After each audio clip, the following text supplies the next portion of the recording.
What's up, everyone? Let me tell you about something that absolutely exploded on SportsCenter today that has the entire Lakers universe buzzing with anticipation and excitement about what could happen over the next few weeks. I'm talking about the kind of potential blockbuster move that doesn't just improve your roster, it fundamentally changes your championship trajectory and gives you exactly the kind of veteran scoring punch that can be the difference between a good playoff run and actually winning a title. So get ready, because what I'm about to share from today's ESPN broadcast isn't just another trade rumor to dismiss. It's based on real history, real connections, and real basketball fit that makes this one of the most fascinating potential acquisitions we've seen all season. All right, here's the situation that had the entire SportsCenter panel absolutely locked in this morning. And I'm talking about veteran NBA analysts who've covered this league for decades, but still couldn't hide their excitement about the narrative and basketball implications of what they were discussing. The main story, the headline that's going to dominate Lakers conversations for the next 3 weeks leading up to December 15th, is that DeRozan could potentially be coming to Los Angeles. And when you really break down all the layers of why this makes sense from personal, basketball, and organizational perspectives, it becomes clear that this isn't just media speculation. This is a move that has real legs and could genuinely happen. Hey, what's up, everyone? Before we jump into this massive Lakers news, I just want to ask you for a quick favor that would mean the world to me. If you could just take 1 second right now and hit that like button, it would be incredibly important to me and helps this channel grow so much. I know it seems like a small thing, but those likes genuinely make a huge difference in getting this content out to more Lakers fans who need to stay updated on everything happening with this team. So seriously, just tap that like button real quick. It literally takes 1 second, and it helps me out more than you know. Let me start by giving you the full context that SportsCenter was establishing right at the beginning of the broadcast, because understanding the timeline and DeRozan's history with the Lakers is absolutely essential for grasping why this potential move has so much emotional and basketball significance. December 15th is a crucial date in the NBA calendar, because that's when roughly 70% of players who signed new contracts or extensions over the summer become trade eligible. This opens up the trade market dramatically and historically. Rob Pelinka and the Lakers have been aggressive right around this date, making early moves to address needs and then evaluating further before the February trade deadline. But here's what really got the SportsCenter analysts fired up about the DeRozan situation specifically. And this is where the personal narrative becomes so compelling. DeMar DeRozan was born in Compton, California, grew up a Lakers fan, has dreamed his entire life of playing for the purple and gold. Back in 2021, DeRozan thought he was practically guaranteed to sign with the Lakers. The deal seemed done.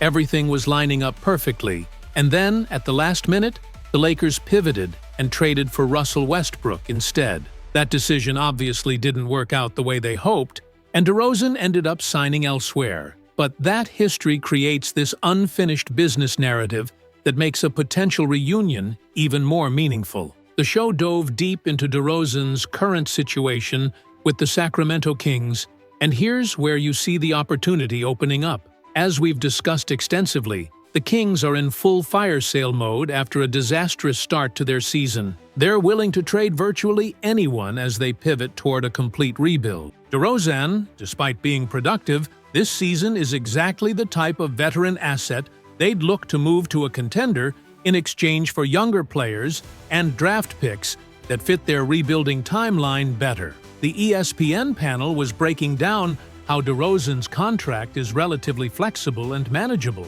which makes him easier to acquire compared to some other big-name veterans. What I found particularly fascinating during today's ESPN discussion was when they started talking about DeRozan's motivations and what he's looking for at this stage of his career. He's in his mid-30s now.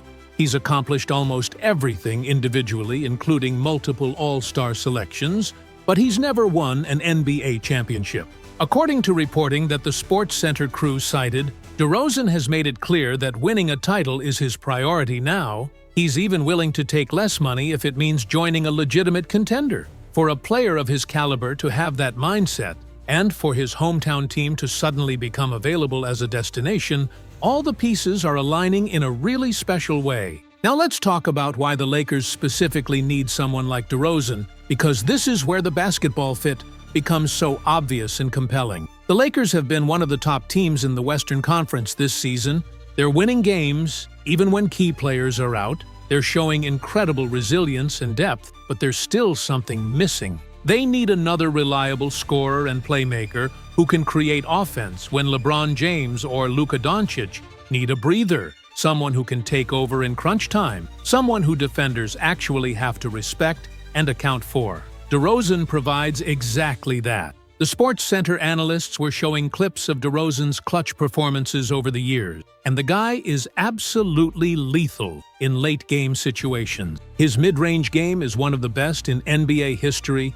He can get to his spots regardless of what the defense does. He can create shots for himself and others. He has that killer instinct and confidence that you need in playoff basketball. For a Lakers team that's trying to maximize what could be LeBron's final championship window, adding someone with DeRozan's clutch gene and scoring ability could be the difference maker that pushes them over the top. What really got the panel excited was discussing how DeRozan would fit into J.J. Redick's offensive system and alongside the Lakers' current core. You could run offense through DeRozan in the mid-post. You could use him in pick-and-roll situations with Anthony Davis or Luka. You could have him attack closeouts when defenses collapse on LeBron. You could deploy him as a secondary playmaker to keep the offense flowing. The versatility that DeRozan's skill set provides would give Redick so many more offensive options and would make the Lakers' attack much more dynamic and unpredictable. The show also spent extensive time analyzing what a potential trade package might look like, and this sparked really interesting debates about asset valuation and roster construction. The Lakers would need to send out salary to match DeRozan's contract. They'd likely need to include players like Rui Hachimura, who has value but hasn't been completely consistent, potentially Gabe Vincent to make the money work, and probably draft picks to sweeten the deal for Sacramento. The question is whether that package is enough to get the Kings' attention or if other teams might offer more compelling packages. What the Sports Center crew kept emphasizing, and I think this is absolutely critical for understanding the Lakers' situation right now, is that they're in this 3-week evaluation period before December 15th, where they need to figure out exactly what they have. Who are the untouchable players? Who are the expendable pieces? What are the specific needs that trades need to address? What lineup combinations work best? The analysts were breaking down how this evaluation period is crucial, because you don't want to make trades just to make trades. You want to be strategic and intentional about improving your championship odds. The panel also explored DeRozan's fit alongside LeBron specifically, and this is where some interesting questions came up. Both players are ball-dominant creators who operate best with the ball in their hands. Both like to work from similar areas of the court, so would there be enough possessions and shots to keep everyone happy? The counter-argument that the analysts made is that at this stage of their careers, both LeBron and DeRozan are mature enough and focused enough on winning that they'd make it work. Plus, having multiple creators who can take turns carrying the offense means you can stagger their minutes and always have someone who can generate quality shots. One thing that kept coming up during the Sports Center discussion was the importance of DeRozan's experience and leadership. He's been through countless playoff battles. He's faced adversity and criticism. He's learned how to handle pressure situations. For a Lakers team that has some young players still learning how to win at the highest level, having another veteran voice who's been there and done that, even if he hasn't won a championship, would be invaluable. The cultural and locker room impact of adding someone like DeRozan shouldn't be underestimated. The show also touched on the emotional and narrative aspects of DeRozan potentially coming home to LA. And honestly, this is one of those stories that transcends just basketball. A kid from Compton who grew up dreaming of playing for the Lakers, who thought he had his chance and saw it slip away, now potentially getting one more opportunity to wear that jersey and compete for a title in front of his family and friends and everyone who watched him grow up. That's the kind of storyline that resonates beyond just wins and losses. That's the kind of thing that creates special motivation and energy. What I loved about today's Sports Center coverage was how they connected this potential DeRozan acquisition to the Lakers' broader championship window and strategic planning. The analysts were discussing how the Lakers can't afford to waste this season.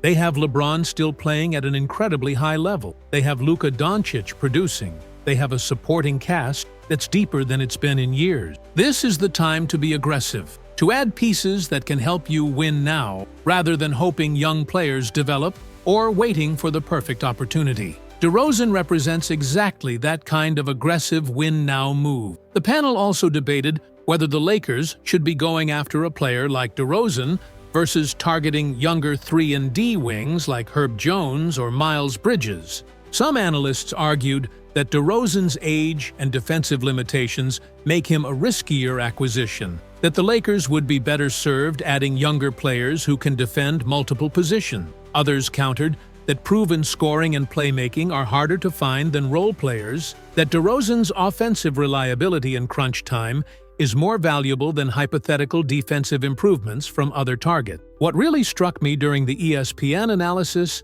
was when they started discussing Rob Pelinka's track record and approach to team building. Pelinka has shown he's willing to make bold moves. He traded for Anthony Davis. He's brought in various veterans and role players over the years. He's not afraid to shake things up when he sees an opportunity. The question is whether he views DeRozan as that opportunity, whether he's learned from past mistakes like the Westbrook trade, whether he can structure a deal that improves the team without gutting their depth. The show also explored the financial and luxury tax implications of acquiring DeRozan, because obviously that matters for ownership and long-term planning. The Lakers are already committed heavily financially. They're paying significant money to LeBron and AD, and now Luka. Adding DeRozan's salary would push them further into the tax. But here's the thing the analysts kept emphasizing. When you're this close to competing for championships, when you have genuine title aspirations,